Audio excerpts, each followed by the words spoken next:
Hi BookTube, it's Chelsea the Reading Outlaw, and I am here today to do my June TBR. As always, this is going to be quite the large list. I will probably, I realistically will not get to everything that I'm going to show you guys today, but I really like to have options. I'm big utilizing the library, so I like to bring lots of things home. I read all across the board, so I'll have novels, graphic novels, ebooks, and audiobooks to talk to you guys about. So I'm going to try to keep it as quick as possible. Without further ado, let's jump in. The first book that I hope to finish in June is Inda by Sherwood Smith. I'm a decent chunk of the way into it already. I am buddy reading this with Sarah from Books and Junk and Connor from Connor O'Brien.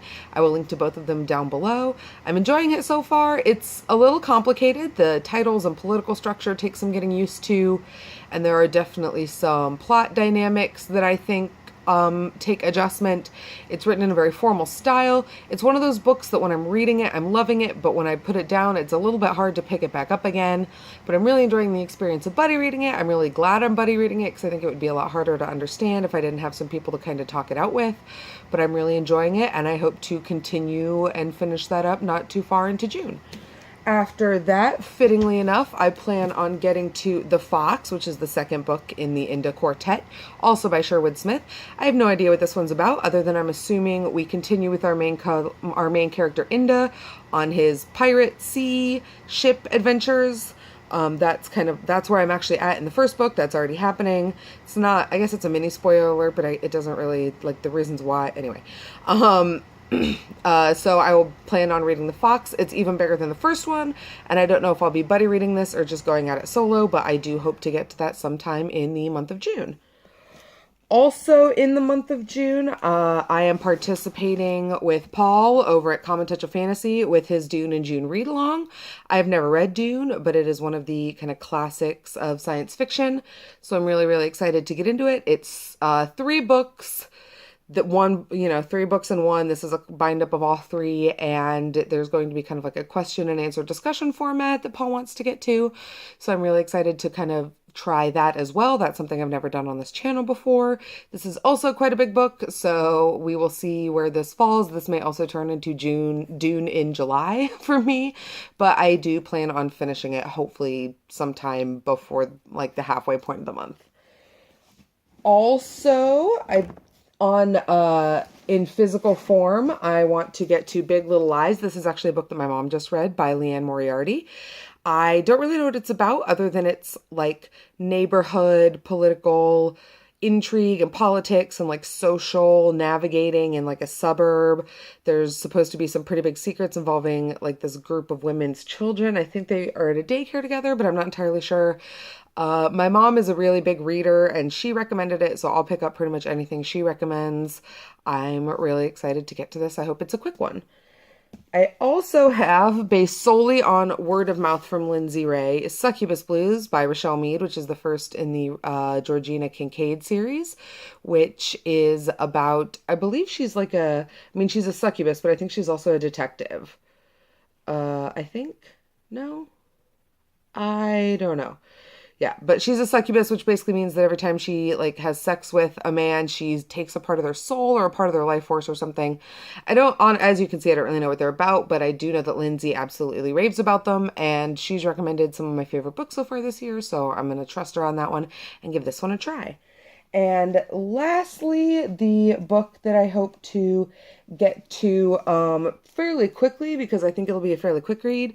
This is Alcatraz versus the Evil Librarians, also by Brandon Sanderson.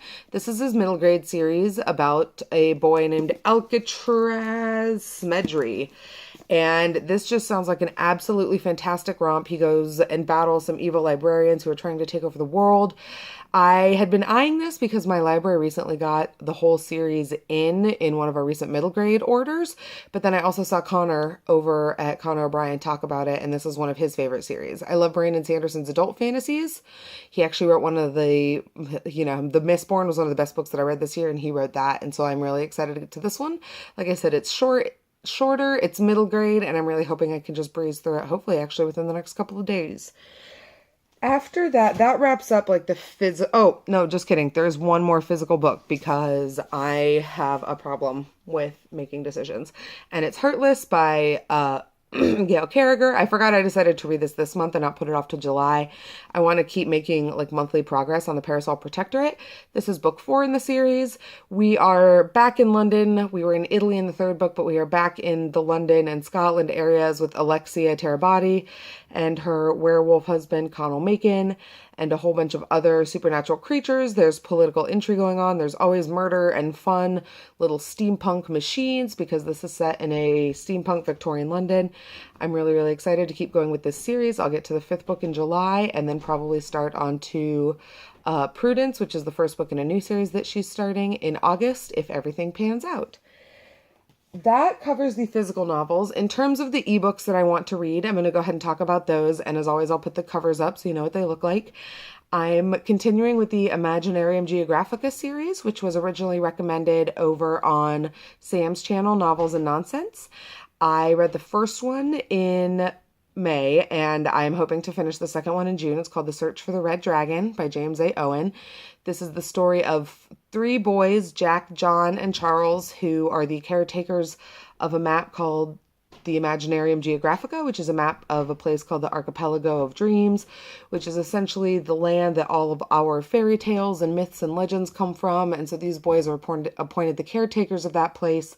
And in the second book, they're going back to the archipelago to kind of solve some problems that have come up. And there's all kinds of references to famous characters. Some of them are very obvious. Some of them are very subtle. It's always a fun game to play while reading the book. I am also hoping to get through the 3rd of the Mistborn books, The Hero of Ages by Brandon Sanderson, also digitally this month. That's going to be another big fantasy book, so that one might have to wait until July. I'm not in a huge rush to finish that series because I love Brandon Sanderson so much and I don't want to rush through it, but I am excited to get to it. Lindsay Ray says it's one of the best series endings that she's ever read, which is kind of a hard recommendation to beat, so I'm really, really excited to see how that ends. In terms of the graphic novels I want to read this month, I want to finish on reading the Chew series. So I have Chew Volume 6, Space Cakes, and I have Chew Volume 7, Bad Apples. I love Chew. You guys have seen this on my channel already. You guys have heard me talk about it. I will link to the Goodreads down below. For those who don't know, Tony Chew is a cybopathic detective, meaning he can detect the history of any food he eats, including human flesh. He uses that skill to help solve crimes at the FDA because this takes place in a universe where chicken has been outlawed after a bird flu. We are now getting into some pretty crazy stuff in the series involving space and alien plants and mixed identities and Tony Chew's family and all kinds of crazy things. I don't really want to spoil too much. I find the series hilarious. It's not as disgusting as it sounds. Tony Chew's not just like chowing down on human flesh. It's actually very little that he has to ingest. It is pretty gross. It's very graphically illustrated, but it's also got a very exaggerated kind of comic book style. And so nothing is, it's a little graphic, but I think they're absolutely wonderful, and I'm excited to continue on with the series. I also want to start on another series that my library just got the first 2 volumes of, and it's Y the Last Man. The first volume is Unmanned, and the second one is called Cycles. I really don't know what it's about other than a plague basically destroyed, let's see. Basically, it looks like it's the last man. It says they destroyed everything with the Y chromosome, 48% of the global population, 2.9 billion men. So they've all been destroyed except for this one man, and I guess he's got like a pet monkey that he travels around with. I don't know. This came really, really highly recommended to me by Sarah, who you guys have heard me talk about on this channel before. She's actually a girl I work with. She's super into graphic novels and she has really good taste. They're written by Brian K. Vaughan, who also wrote Saga, which is a series that I've been in love with since I started reading it last year. So I'm looking forward to these. I'm hoping they pan out, and if so, I know that there are many more volumes to get into. So I'm excited to kind of take on another series. And lastly, I found this when I was browsing the shelves at my library the other day. It is Wraith by Joe Hill. I read Joe Hill's Nosferatu in 2013, I believe. And this is a graphic novel that kind of continues on from that. This is it doesn't continue on. It's like a prequel to, but it was written afterwards. And so it's a prequel to Charlie Manx and his haunted car and his creepy place called Christmas Land and how he got to be the way that he is. This was one of the scariest books that I've read in a very, very, very long time. This book creeped me out. This book will give you weird associations with Christmas for a very long time, so beware of that. The illustrations, believe it or not, actually look more terrifying than anything else because they are just full of like, it looks absolutely terrifying. So this is going to be one of those read with the lights on, read in small chunks kind of books. But I was really excited to see it because I didn't know that this graphic novel existed. And I love Joe Hill's Lock and Key series. So hopefully this one is kind of on the same par with that one. Lastly, I want to talk about the audiobooks that I'm going to be listening to this month. I only have one that I'm going to be listening to for sure, and that is The Wrath and the Dawn by Renee Adia. I have seen this book popping up absolutely everywhere, all over BookTube. It's supposed to be absolutely phenomenal. It's kind of a riff on on the 1001 Nights. Basically, Scheherazad's friend marries the prince, and the prince has been marrying women, one new woman a day, and then he beds them and murders them the next morning and marries another. And so after this happens to Scheherazad's friend, she volunteers to be the next woman to marry the prince, only to kind of thwart that plan and to start telling him stories and staying alive herself. Big twist, she starts falling in love with him. That's not a spoiler, that's jacket copy. But she starts falling in love with him and then is very torn because she wants to avenge her friend, but also, you know, now she loves this man who's doing all these horrible things. Sounds absolutely amazing. I love The 1001 Nights. For those of you guys who've seen some of my past Top 5 Wednesday videos, it's made more than one appearance. And so I'm really, really excited to listen to this one. Other than that, I will probably try to pick up one more nonfiction audiobook this month because I try to do at least one of each a month. But I don't know what it'll be yet. And as always, I retain the rights to fully switch out or ignore this TBR because life happens and you can never really quite know what you'll be in the mood for at the time. But that's why I like to give myself lots of options. And hopefully with all of this, I should have more than enough to read this month. All right, guys, let me know down below what you're hoping to read in June. Let me know if there's any of these that I should start with first particularly, or just give me your opinions in general. As always, like, subscribe, and I will see you guys around the internet. Bye.